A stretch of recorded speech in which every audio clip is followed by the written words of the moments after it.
Hello' everyone, লিছাছ কিটচেনলৈ মই সকলোকে স্বাগতম জনাইছোঁ। আজি মই আপোনালোকৰ ওচৰলৈ লৈ আহিছোঁ চিকেন কাৰীৰ এটা ৰেচিপি।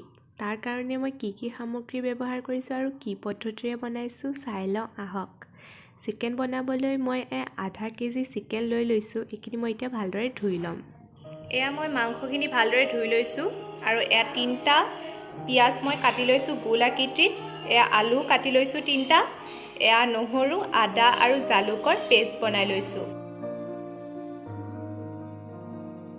এয়া মই 1 চামুচ বেচন দি লৈছোঁ। এয়া 1 চামুচ ৰেড চিলি, 1 চামুচ জিৰা পাউডাৰ,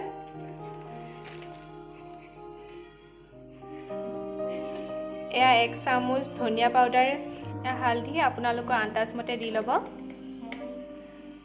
মই এয়া 2 চামুচ দি লৈছোঁ। এয়া অলপ পানী দি পেলাই ঘুটি লৈছোঁ মছলাখিনি।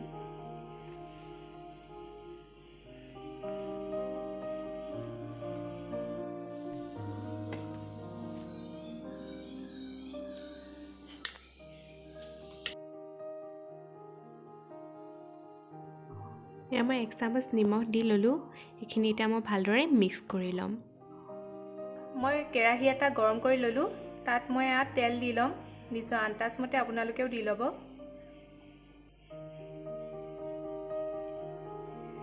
তেলখিনি গৰম হৈ আহোঁতে মই অলপ চেনি দি দিছোঁ, যাতে মাংসখিনিৰ ৰংটো ভাল হৈ আহে। এতিয়া মই পিঁয়াজখিনি দি ল'ম।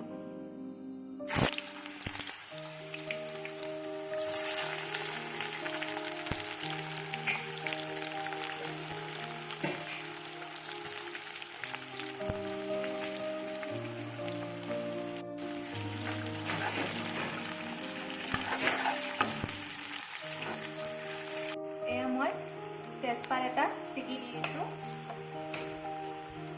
আৰু এতিয়া মছলাখিনি দি দিম। ইয়াত আপোনালোকে মাংস বনাওঁতে সদায় গেছটো মিডিয়ামত ৰাখিব।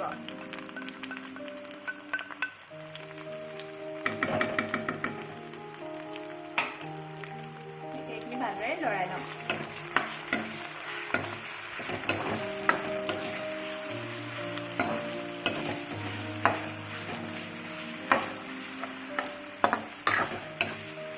মই মছলাত অলপ পানী দি দিছোঁ, যাতে মছলাখিনি ভালদৰে সিজি যায়।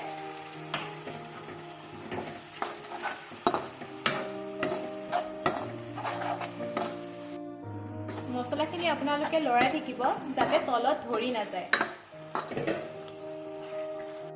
মছলাৰ পানীখিনি শুহি লৈছে আৰু ৰংটো কিমান ধুনীয়া আহিছে দেখিছে। এতিয়া মই মাংসখিনি দি ল'ম।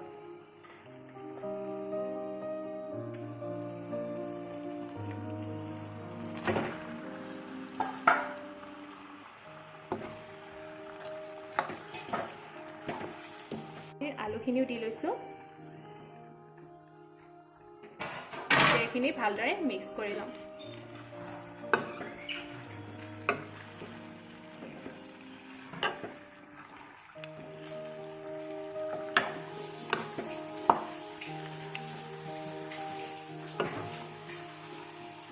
আপোনালোকে মাংস বনোৱা সময়ত সঘনাই মাংসখিনি লৰাই থাকিব, যাতে মাংসখিনি তলত লাগি নধৰে। এতিয়া মই মাংসখিনি 5 মিনিটৰ কাৰণে ঢাকি দিম।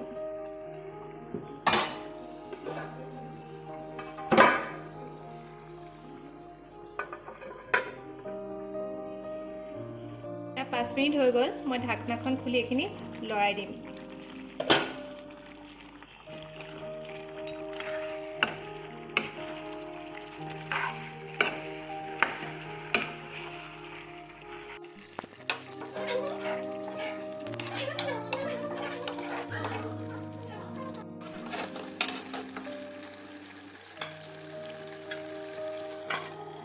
আপোনালোকে অলপ সময় মাংসখিনি উদঙাই থ'ব, পানীখিনি যেতিয়ালৈকে শুহি নাযায়।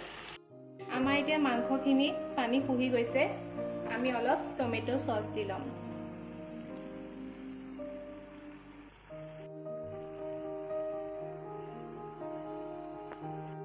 এইখিনি চচ দি হৈ গৈছে। মই অলপ লৰাই দিম।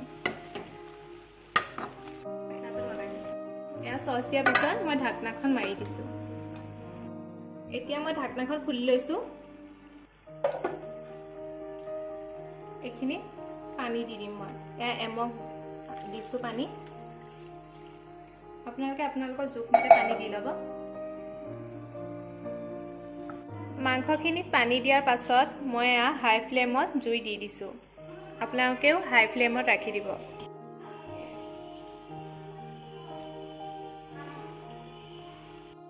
এয়া চাওক কিমান ধুনীয়াকৈ উতলি আছে।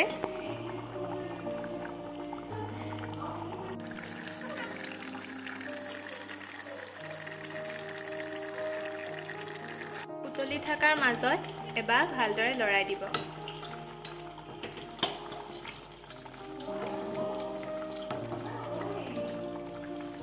এতিয়া মই ইয়াত অলপ বঙালী ধনিয়া এড কৰি দিছোঁ।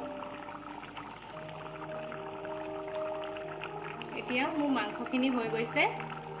এতিয়া মই গেছটো বন্ধ কৰি দিম। মই এতিয়া মাংসখিনি কেৰাহীৰ পৰা বাতি এটাত উলিয়াই ল'লোঁ। চাওক কিমান ধুনীয়া হৈছে। আপোনালোকে ভাত, পোলাও, ৰুটি চবৰ লগতে পৰিৱেশন কৰিব পাৰে। আপোনালোকেও এনেদৰে ঘৰত বনাই চাবচোন আৰু কেনেকুৱা পালে মোক কমেণ্ট কৰি জনাব। ভিডিঅ'টো চাই যদি ভাল পালে লাইক, শ্বেয়াৰ এণ্ড ছাবস্ক্ৰাইব কৰি দিব। ধন্যবাদ।